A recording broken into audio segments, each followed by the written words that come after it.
curiosity, did you have an adduction issue? Yeah. On the right side. Okay. How many of you had opposites? Yeah. Almost all of you. It's pretty common. It's not always the case though, but it is pretty common that you would see it. If you get that, that's great. That's a gait dysfunction. Because let's say I lack right hip adduction, with my right leg forward is going to load it. But that loading here is already loading abduction over here anyway, because that's gait, isn't it, in the frontal plane. So what I might now do though is I want to kind of load this abduction a little bit more. Because if it's adduction here, abduction here, we don't know which one's causing which. It's actually almost an irrelevant question to ask. It's chicken and egg, although scientists seem to have found the answer to that, believe it or not.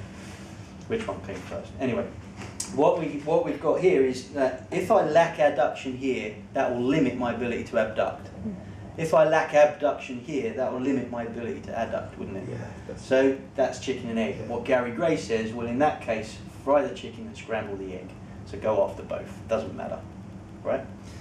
In a particular incident with Danny, is that what she found is she lacked adduction on one side, but the abduction side was painful. So what that tells me is that, from a rationale sense, which one is creating the most alarm?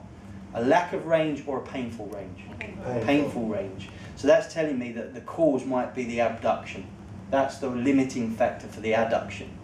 Now I also said, and this is the off the record bit, so stop your filming. No, I'm joking. It's like, I almost did. but I also then said, so pragmatically, me personally, I'd go after the painful side. The most aggressive environment they can comfortably or safely handle.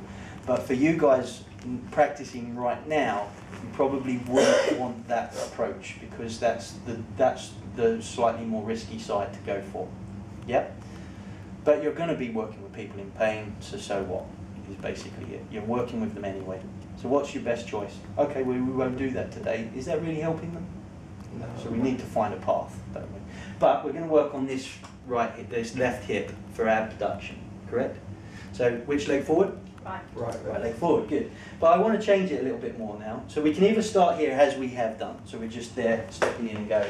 So you could do exactly what you did for the abduction, couldn't you? We could do exactly the same. Let's do that. If I was yeah. here and I just had you step through with that leg and pulled there into adduction, I'm creating abduction here to some degree. Yeah. But if this side's really blocked and limited, then the chances are that femur's going to be dragged by the pelvis, so I won't get much abduction. Okay. Do you see what I mean? Yeah. So I need to do something more specific with the abduction side.